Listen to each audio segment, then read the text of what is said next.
Hello everyone, welcome back to my channel. कैसे हैं आप सब? आई होप सब अच्छे होंगे। तो फ्रेंड्स, आज है ट्यूसडे और आज का ब्लॉग मैं अभी से स्टार्ट कर रही हूँ। अभी दोपहर के 1 बज रहे हैं और बच्चे ट्यूशन से आ चुके थे और मैं खाना वाना तैयार करूँगी अब। तो खाने में मैं आलू के पराठे बनाऊँगी बच्चों को, और किचन के काम जो भी होते हैं वो सब निपटाऊँगी, क्योंकि अभी मुझे खाना नीचे का भी बनाना है। एक्चुअली मेरी जो जिठानी है उनकी तबीयत ख़राब हो रखी है, तो मुझे खाना उनका भी बनाना है और अपने बच्चों का भी बनाना है। हस्बैंड है नहीं यहाँ पे। तो देखिए, जैसे कि मैंने आपको बताया था कि मैं एक जॉइंट फैमिली में रहती हूँ।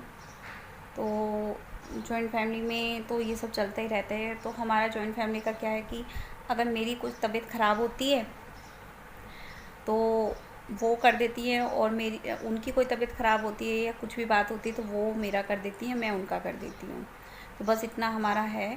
और एक बात और कहनी थी कि कल ना मेरा फ़ोन ख़राब हो गया था। एक्चुअली में हुआ क्या कि मेरा फ़ोन, मेरा जो बेटा है सनी, उसने एकदम से ज़ोर से फेंका और फेंकने के बाद उसकी स्क्रीन बिल्कुल अलग कर दी। मतलब अभी मैं आपसे बात कर रही हूँ ना, तो ये फ़ोन टूटा हुआ ही है जिस टाइम मैं आपसे बात कर रही हूँ। इसकी स्क्रीन ना बिल्कुल अलग कर दी है, और मैंने जैसे तैसे इसको पकड़ा हुआ है। तो मैंने सुबह इसको ठीक कराने के लिए भी दिया था अपने जेठ जी को। तो वो लेकर गए थे, लेकिन जहाँ पर वो लेकर गए थे वहाँ पर जो वर्कर्स होते हैं, जो काम करते हैं, वो था नहीं, तो इसी वजह से वो वापस ले आए। तो सुबह से 2-3 घंटे से फ़ोन मेरे पास नहीं था। और दूसरी बात, एक बात और बतानी थी आपको। आज मैं बहुत ज़्यादा मेंटली रूप से भी डिस्टर्ब हूँ, थोड़ा-सा कल से थोड़ा-सा परेशान हूँ, सच बताऊँ तो।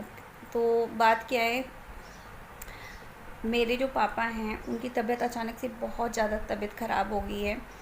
परसों से एक्चुअली उनकी तबीयत ख़राब हो रही थी, लेकिन कल इतनी तबीयत ख़राब हो गई, कल उनको हॉस्पिटल में एडमिट कराना पड़ा।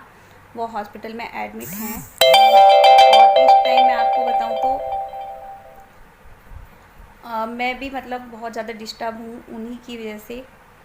जिस टाइम मुझे फ़ोन की सबसे ज़्यादा ज़रूरत है, इस टाइम मेरा फ़ोन ख़राब है, हस्बैंड है नहीं यहाँ पर।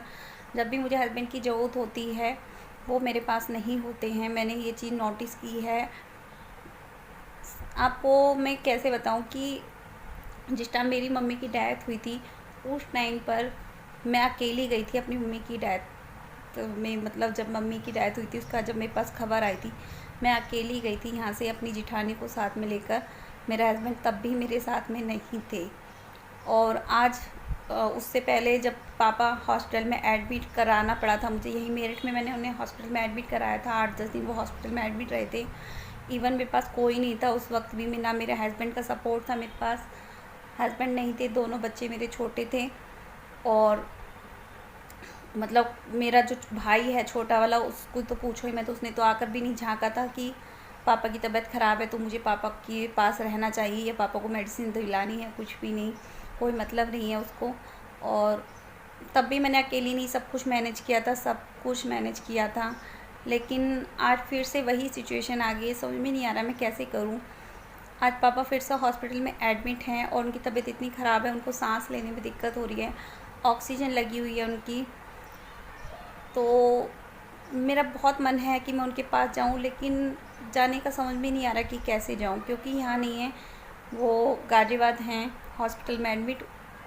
तो वहाँ तक जाने के लिए हस्बैंड है नहीं, तो अब जाने के लिए या तो रेंट पे गाड़ी कर दो या फिर समझ में नहीं आ रहा। क्योंकि पीछे काफ़ी टाइम तक पापा का ना इलाज यहीं पर चला था मेरठ में डॉक्टर से कम भी 3-4 साल मेरठ में उनका ट्रीटमेंट चला था। उसके बाद उन्होंने गाज़ियाबाद से ट्रीटमेंट अपना कराना स्टार्ट किया था अभी 2 साल पहले से। तो अभी उनका गाज़ियाबाद का ट्रीटमेंट चल रहा था, तो अभी वहीं का ट्रीटमेंट उनका चल रहा है। इस टाइम उनकी तबीयत बहुत ख़राब है, तो वो एडमिट हैं। तो समझ में नहीं आ रहा कैसे करूँ, क्या करूँ। उधर मेरी जो नंद के हस्बैंड हैं उनकी भी तबीयत ख़राब है, वो अभी तक आईसीयू में हैं, उनको मतलब अभी तक भी छुट्टी नहीं मिली है। तो कभी कभी ना लाइफ में ऐसी चीज़ें आती हैं, ऐसी चीज़ें होती हैं। और जो छोटा भाई है मेरा, वो किसी मतलब का नहीं है, सच बताऊँ किसी मतलब का नहीं है। आज भी उससे मतलब बस अपनी शराब पीनी है, शराब पीनी है, शराब पी के घर में पड़े रहना है ना। कभी कभी तो ये लगता है कि लाइफ ने पता नहीं कौन कौन से मतलब बुरे कर्म किए थे, जो लाइफ में ऐसे ऐसे टाइम देखने के लिए मिल रहा है, ऐसा दिन देखने के लिए मिल रहा है, समझ में नहीं आ रहा है। मेरी किस्मत ही ख़राब है, सच बताऊँ तो मतलब ऐसा लगता है कि ऐसा क्यों हो रहा है हमारे साथ में, क्यों, क्या वजह है, क्यों हो रहा है। काश आज बड़ा भाई होता तो शायद ये सब चीज़ें देखने के लिए ना मिलती, और शायद मैं भी आज आप लोगों के साथ में ये सब दर्द या तकलीफ़ अपनी शेयर ना कर रही होती। सच बताऊँ तो पापा की ऐसी हालत है, ऐसी हालत में मेरी जो भाभी है वो अपने मायके में गई हुई थी अभी बच्चों को लेके, अपने जो छोटे भाई की वाइफ है वो अपने मायके गई हुई थी।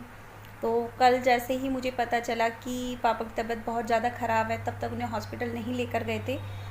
तो मेरी छोटी वाली सिस्टर को मैंने बोला, उसकी उनसे बात होती है अपनी मेरी भाभी से, छोटी वाली से। मैं बात नहीं करती बिल्कुल भी छोटी वाली भाभी से, मेरा उससे कोई मतलब नहीं है। सच बताऊँ मैं उससे कोई लेन देना या फिर राखी तोज कुछ भी नहीं करती हूँ मैं, सच बताऊँ मैं। तो उसके पीछे रीज़न यही है कि मेरी जो भाभी है उनने मेरी एक बार राखी वापस कर दी थी, लौटा दी थी। तो फिर मैंने उससे सारा रिश्ता ख़त्म कर दिया था अपना। तो मैं आती जाती नहीं हूँ उसके पास, ना ही मैं कोई फ़ोन पे बात करती हूँ, ना कोई मतलब रखती हूँ, और ना वो मुझसे कोई मतलब रखती है। कि जैसे मेरे बेटे एक बार हॉस्पिटल में एडमिट रहा था, 1 साल का भी नहीं था मेरा बेटा, हॉस्पिटल में एडमिट रहा था। तो उसने कभी फ़ोन करके नहीं पूछा कि दीदी कैसा तबीयत है या क्या हुआ है उसको। उसको खून भी चढ़ा था मेरे बेटे को, 1 साल का भी नहीं था उससे पहले।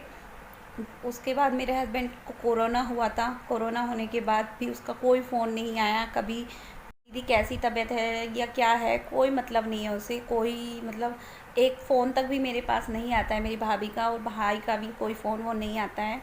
और इस टाइम पापा हॉस्पिटल में एडमिट है ना, तो इस टाइम तो उसे पापा के पास होना चाहिए ना, लेकिन वो इस टाइम भी पापा के पास नहीं है। इस टाइम भी उसे सिर्फ अपनी शराब पीनी है, पड़े रहना है घर में, घर का सामान बेचना है ले लेके। और भाभी मेरी अपने मायके में बैठी है। जब उसको ये बात पता है कि उसका हस्बैंड ऐसे हैं कि मतलब उसके जाने के बाद घर के सामान तक भी वो बेच देते हैं, उठा उठा के घर के बर्तन जो मन करता है वो बेच देते हैं, उठा के जो सामान होता है वो उठा कर ले जाते हैं, इस तरह की कंडीशन उन्होंने कर रखी है घर में।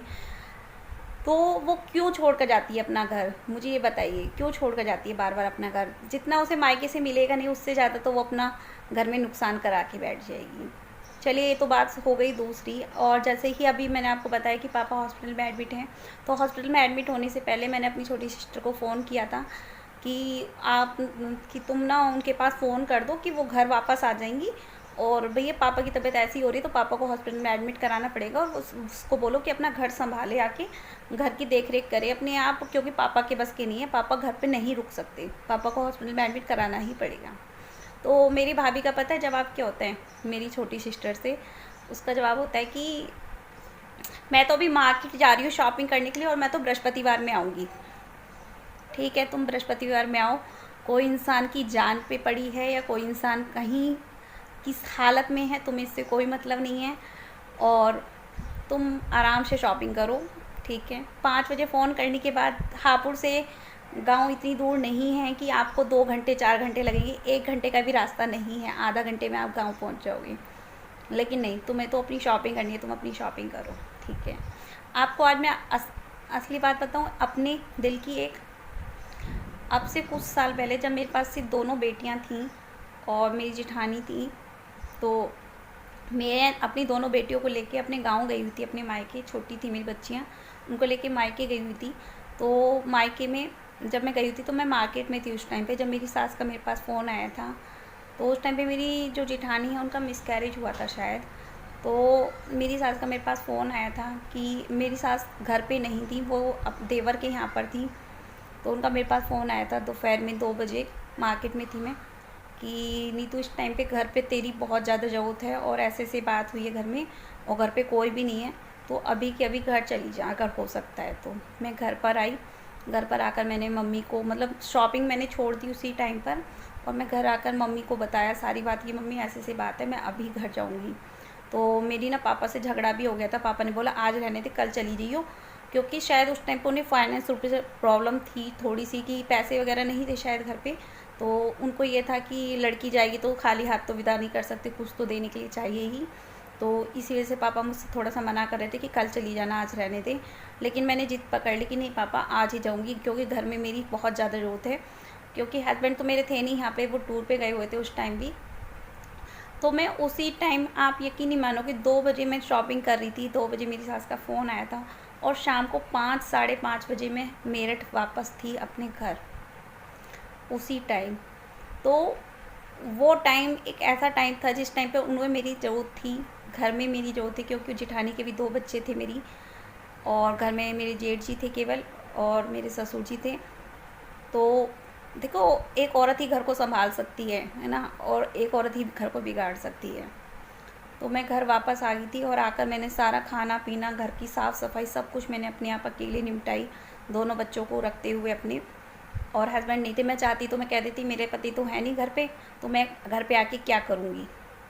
लेकिन मैंने वो चीज़ें नहीं की, मैंने अपने घर की परेशानी को समझा और मैं आ गई, है ना। तो आज भी मेरी जेठानी उस बात को कहती है कि नीतू, अगर तू उस टाइम पर नहीं आई होती तो पता नहीं क्या होता, कैसे होता। तो देखिए, यही होता है जॉइंट फैमिली में, आपके अंदर चाहे कितना भी मनमुटाव हो, कितनी भी परेशानी हो, कितनी भी तकलीफ़ हो, चाहे आपका आपस में झगड़ा कितना भी हो रहा है, लेकिन अगर घर में ना कोई ज़रूरत है आपकी, तो आपको एक दूसरे के काम आना ही चाहिए। आपके साथ में मतलब मेरी सास का मुझ पर भरोसा था कि नीतू आ जाएगी वापस, तो उन्होंने मुझे फ़ोन किया, मुझे बुलाया। लेकिन अगर मुझे ये पता था, अगर उन्हें ये पता होता कि नीतू नहीं आएगी, चाहे कितना भी फ़ोन कर लो या कुछ भी कर लो, तो वो मुझे फ़ोन करती ही नहीं ना, मुझे बुलाती ही नहीं ना। लेकिन उनको पता था कि मैं आ सकती हूँ या मैं आ जाऊँगी, या उन्हें मुझ पर भरोसा था, तो मैं आ गई। लेकिन वहीं दूसरी ओर मेरी भाभी ने ऐसा जवाब दिया, तो मुझे सुनकर बहुत गुस्सा आया, बहुत बुरा लगा। और सच बताऊँ तो मैं अपने पापा को अपने पास रखना चाहती हूँ, क्योंकि उनकी उस घर में कोई केयर नहीं है, कोई कदर नहीं है उस घर में उनकी। मैं पापा को अपने पास रखना चाहती हूँ, लेकिन आप समझ सकते हो, एक बाप अपनी बेटी के घर में नहीं रह सकता, ख़ास तौर पर जब जॉइंट फैमिली होती है ना, तब नहीं रह सकता।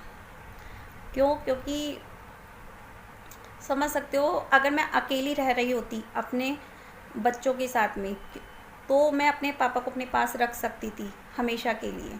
लेकिन अभी क्या है, मेरी जॉइंट है, मैं ऊपर रहती हूँ, नीचे मेरी जेठानी रहती हैं, ससुर जी भी मेरे साथ रहते हैं। तो ऐसे में थोड़ी सी प्रॉब्लम यही है मेन। ऐसा नहीं कि मैं अपने पापा को अपने पास नहीं रख सकती, ऐसा भी नहीं है। मैं पापा को अपने पीछे कई बार पापा को अपने पास बुला चुकी हूँ, और पापा मेरे पास 8-8 10-10 दिन रहकर भी गए हैं, और हमने पापा को बोला हुआ भी है कि पापा जब चाहो आप तब आ सकते हो। अभी भी मैंने बोला था कि पापा अगर हॉस्पिटल में एडमिट नहीं होना तो आप मेरे पास आ जाओ, आपको केयर की ज़रूरत है, आपको केयर की ज़रूरत है, मैं आपकी केयर कर दूँगी, आप रह जाओ। तो लेकिन अभी सिस्टर ने हॉस्पिटल में एडमिट करा दिया, तो अभी मेरी सिस्टर और मेरे जो सिस्टर के हस्बैंड हैं वो ही हॉस्पिटल में हैं, और मेरे जो चाचा जी हैं वो हैं, मतलब वो देख रहे हैं। रात में वो रुक गए थे, और अभी दिन में मेरी छोटी सिस्टर है और मेरे सिस्टर के हस्बैंड हैं। तो मैं ये चाहती हूँ, ऐसे भाई का क्या फ़ायदा जो मतलब ऐसे बुरे वक्त पे भी काम ना आए, है ना। जिस इंसान को सिर्फ अपना शराब पीना दिखता है, सिर्फ अपना अपना दिखता है, और जिसको अपनी फैमिली की कदर नहीं है, अपने परिवार की कदर नहीं है, उस इंसान का मतलब क्या क्या देखें, क्या करें। और फिर कहते हैं कि बेटे बेटा बेटा बेटा, तो मैं कहती हूँ ऐसे बेटे को लानत है, ऐसे बेटों की कोई ज़रूरत ही नहीं है घर में। सच बताओ तो ऐसे बेटों को तो, सच में कहूँ, ऐसे बेटे पैदा ही नहीं होने चाहिए। ऐसे बेटे तो पैदा होने ही नहीं चाहिए जो ज़िंदगी ख़राब कर रखी है जिन्होंने। आज पापा इतने दुखी हैं, सिर्फ उनकी वजह से हैं, उनकी वजह से टेंशन में रहते हैं, उनकी वजह से वो इस हालत के ज़िम्मेदार वो हैं, मेरे भाई छोटे वाला। जल्द ही मैं आप लोगों के साथ शेयर करूँगी कि बड़े भाई के साथ पे क्या हुआ था उस दिन, सब चीज़ें शेयर करूँगी। लेकिन फ़िलहाल तो आप लोगों को यही अपडेट देनी थी कि पापा की तबीयत ख़राब है, वो हॉस्पिटल में आईसीयू में एडमिट हैं, और एक बेटी यहीं पर आकर मजबूर हो जाती है थोड़ा सा कि हम अकेले नहीं आ जा सकते कहीं भी, क्योंकि मैंने कभी स्कूटी नहीं चलाई, मुझे स्कूटी चलानी नहीं आती, घर से बाहर कभी मतलब अकेले नहीं निकली, अकेले मतलब समझ रहे हो ना, हस्बैंड के बिना नहीं गई कभी मायके की तरफ। और अभी सच बताऊँ, 2-3 दिन पहले मेरा जाने का मन था, अपने हस्बैंड के टूर पे जाने से पहले मेरा मन था कि मैं एक बार पापा से मिल आऊँ, हो आऊँ। लेकिन पता है मैं क्या सोच कर नहीं गई, कि जैसे घर में ना चाची ताइयाँ सब लोग हैं, तो सब लोगों को पता होगा कि पापा ने अभी ज़मीन बेची है अपनी समझ रहे हो। तो लोगों के मन में ये आ जाएगा कि वैसे तो कभी आती नहीं है, और जैसे ही पापा ने ज़मीन बेची वैसे ही आ गई। समझ रहे हो ना, इस चीज़ का बहुत ज़्यादा असर पड़ता है रिश्तों पर भी। तो और दूसरी बात, मेरी भाभी भी नहीं थी, मायके में गई हुई थी वो अपने। तो मुझे यही लग रहा था कि कहीं ऐसा ना हो कि पीछे से मतलब मुझ पर ये इल्ज़ाम आ जाए कि ज़मीन बेचते ही आ गई बेटी सर उठा के, मतलब मांगने के लिए या लेने के लिए। तो ये सब चीज़ें मतलब बहुत चीज़ें सोचनी पड़ती हैं लाइफ में, बहुत चीज़ें होती हैं। यही सोचकर मेरे हस्बैंड ने भी मुझे मना कर दिया था जाने के लिए कि तू अभी रहने दे, बाद में चलेंगे कभी, अभी रहने दे। तो यही सोचकर मैं नहीं गई थी। और मेरी सिस्टर भी जाने के लिए कह रही थी, लेकिन वो भी यही सोचकर नहीं गई कि कल को ना चाची ताइयाँ या गांव वाले लोग ना यही कह देंगे कि वैसे तो कभी आती नहीं, लेकिन जैसे ही पापा ने ज़मीन बेची वैसे ही आ गई। एक लड़की हर जगह से मतलब बंधी हुई होती है, हर तरह से मजबूर होती है, कमज़ोर हो जाती है एक तरह से सोच सोच के।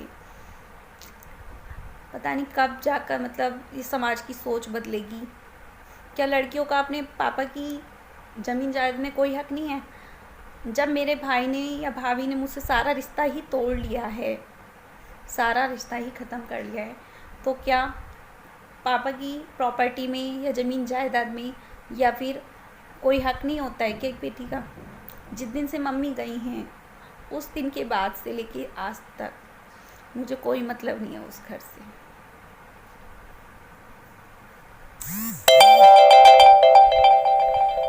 तो चलिए, इस व्लॉग को मैं यहीं पे एंड करती हूँ और मिलती हूँ आप लोगों से नेक्स्ट वीडियो में। तब तक के लिए बाय बाय, टेक केयर और प्रे कीजिए।